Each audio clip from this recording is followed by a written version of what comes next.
운동 후 심폐력 운동 할 수도 있고요, 안 할 수도 있어요. 어떤 데는 하는 게 좋을 수도 있고 어떤 데는 안 할 수도 있어요. 무조건 운동 후 심폐력 운동이 하는 것이 좋다, 안 하는 게 좋다, 이런 식으로 이원론적 관점, 이분론적 관점에서 보는 것 자체가 잘못된 접근이라는 거죠. 예컨대 이런 거는 있죠. 아주 좀 비만자가 키가 한 160인데 여성의 경우요. 키가 한 160인데 체중이 한 85kg예요. 그러면 상당히 좀 뚱뚱하죠. 운동 경험은 없고.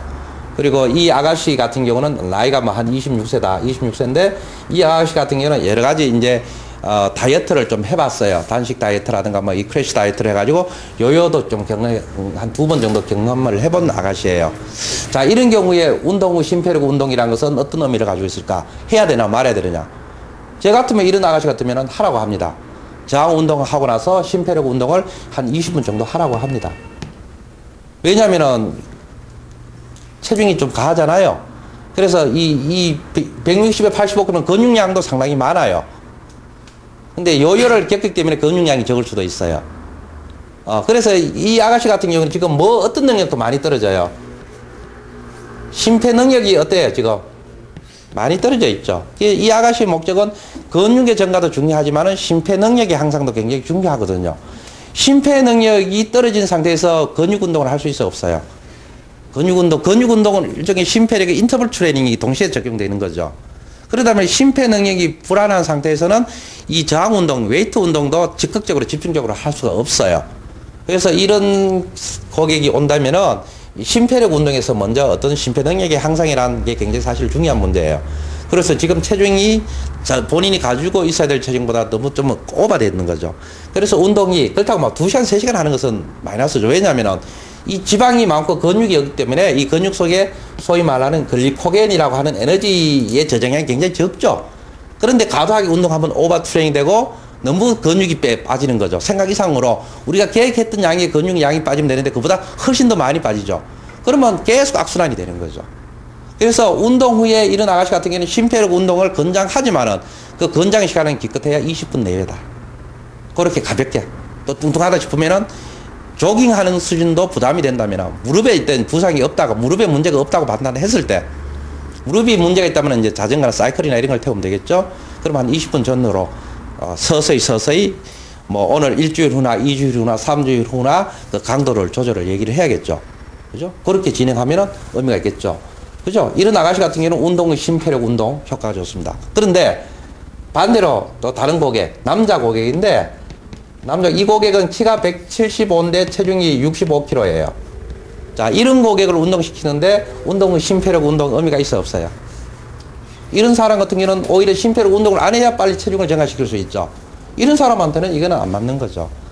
그래서 이런 문제는 획일적으로 이것이 맞다 틀리다 이렇게 접근할 문제가 아니라 고객의 상황에 봐서 그게 이제 여러분의 능력이에요. 그 상황에 우리 PT들 여러분들이 어떻게 이 사람을 접근을 해야 되느냐, 그 상황에 맞게 유연하게 대처를 할 수 있어야 된다는 거죠. 그에 맞는 판단력이라는 것이 그게 바로 여러분들의 능력이라는 거죠. 그래서 상황에 맞춰서 심폐력 운동을 하는 것이 효율적인 사람도 있고 목적에 따라 어떤 사람은 안 하는 것이 효율적일 경우도 있다라는 거죠. 획일적으로 이렇게 하니까 운동 효과가 좋다. 이거는 잘못된 말이라는 거죠. 이해가 되죠? 단순히 체중의 감량이 그 자체가 목적이 될 수는 없다. 운동의 목적이요. 우리가 운동이라고 하는 크게 개념을 받았을 때 운동의 목적이라는 것이 단순히 체중의 목적 자체가 운동의 목적이 될 수는 없다. 그 체중의 목적을 통해서 체중 감량을 통해서 궁극적으로 목적하는 바는 분명히 모든 사람이 가지고 있습니다. 그게 바로 건강이거든요. 그래서 모든 이런 것들을 어떻게 해요? 건강이라고 하는 궁극적 목적에 가장 효율적인 방법을 택하는 거죠. 그러다 보니까 일시적으로 체중이 증가가 될 수도 있어요. 우리가 운동을 하다 보면은. 그런데 궁극적으로 빠지더라라는 거죠. 그러면 이 방법이 맞겠죠. 무조건 막 운동할 때부터 처음부터 체중이 팍팍팍 빠져야 그것이 효율적인 운동은 아니다라는 거죠. 하다 보면 우리 몸이 특히 이런 아가씨 같은 경우는요, 이 몸 상태가 지금 이 오장육부의 기능이 완전히 비상 상황이 돼 있어요. 그래서 우리가 운동을 하면은 실질적으로 지방이 증가될 수 있습니다. 한 4주 후에 아마 체지방 해보면은요, 어떻게 보면은 체중의 변화가 없을 수도 있고, 체지방량이 증가될 수도 있어요. 근데 그게 잘못된 게 아니에요. 그게 정상이에요. 왜 그러겠어요? 굶주림 모드의 반응이죠. 불규칙적으로 먹고 이렇게 하다 보니까 운동을 하고 하니까 운동이라는 것은 우리 신체 내에서 어때요? 에너지를 많이 소비를 하게 하지 않습니까? 소비를 하게 하다니까 내 몸에서는 어떻게 반응해요? 야, 큰일 났다라고 생각하잖아요. 막 갖다 쓰는 거야. 그러면 음식을 먹으면 이걸 막 갖다 쓰겠어요? 저장을 하겠어요? 저장하죠. 이게 굶주림 모드 반응이잖아요. 그러니까 이게 운동을 하고 뭐 2주, 3주 재니까 체중이 증가됐어. 지방이 안 빠졌어. 그것이 잘못된 것이 아니라 그것이 당연한 거란 거죠. 이러한 것들을 이제 여러분들이 해석을 해라라는 거죠. 그래서 이 속에 보이지 않는 이 생리학적 메커니즘을 여러분들이 머릿속에 완벽하게 이해를 한다면은 운동을 하면서 이 사람의 어떤 체중의 변화라 이런 걸 통해서 이 사람의 몸을 해석해낼 수 있어 없어요. 그렇게 해가면서 어떻게 해요? 여러분들이 하나씩 접근해 나가야 된다라는 겁니다. 좀 이해가 좀 돼요? 어때요? 예. 그래서 지금 제가 이렇게 강의하는 하는 내용들은요, 우리가 이제 앞으로 교육 시간에 배울 이제 우리 교육에서는 영양학을 배우고 생리학을 배우고 뭐 호르몬을 배우고 단계씩 배우잖아요. 근데 사실 제가 지금 이런 질문에 대해서 답을 한 것은 그 단계를 가지고 논하는 것이 아니라 종합적인 관점에서 이것을 제가 해석을 하는 거죠. 그죠? 종합적인 관점에서 해석을 하는 거기 때문에 여러분들이 이렇게 여러분이 하기 위해서는 여러분들도 이것을 부위별만 할 것이 아니라 좀 종합적으로 공부를 할 필요가 있다라는 거죠. 그래서 우리가 지금 배우는 이런 다양한 지식들을 전체적으로 이렇게 접근하기 위해서는 사실 공부를 굉장히 많이 해야 돼요. 최소한 여러분 교재라든가 이런 것을 최소한 20번 이상은 해독을 해야 된다. 20회독 이상은 하고.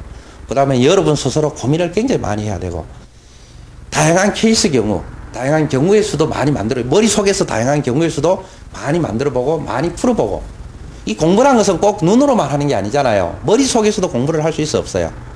충분히 할 수 있죠. 그런 식으로 공부를 많이 하시다 보면은 뭐 이런 문제 같은 경우도 여러분 머릿속에서 이렇게 풀어갈 수 있고, 그 머릿속에서 결정한 것을 가지고 어떻게 해요? 이런 현실의 문제를 이제 적용을 하는 거죠.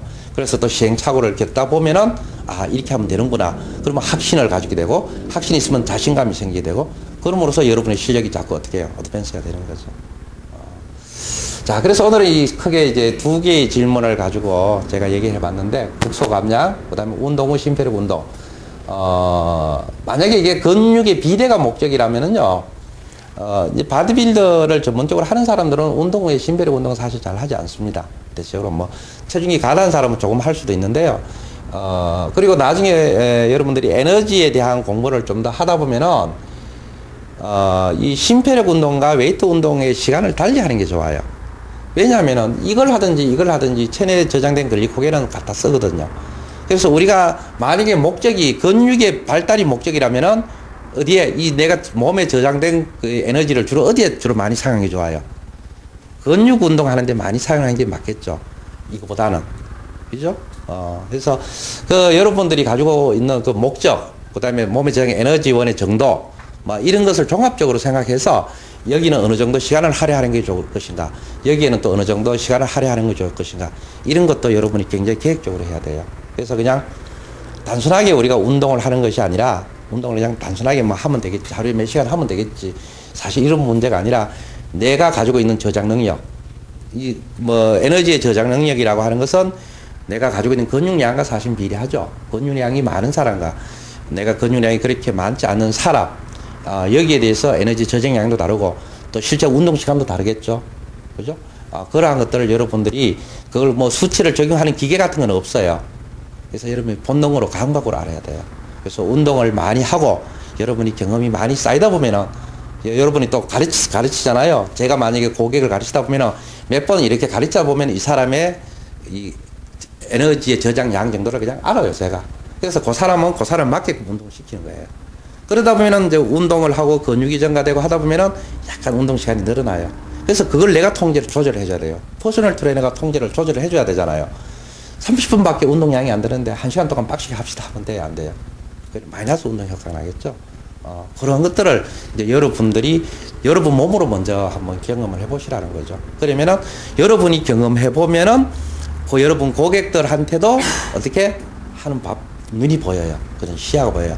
이 정도면 이 사람이 어느 상태다. 이걸 여러분이 느껴봤으니까 알 수 있잖아요. 그죠? 그럼으로써 고객들한테도 어떻게 하는 것이 효율적인 운동이다. 이런 것들을 여러분들이 쉽게 이해를 할 수 있다라는 거죠.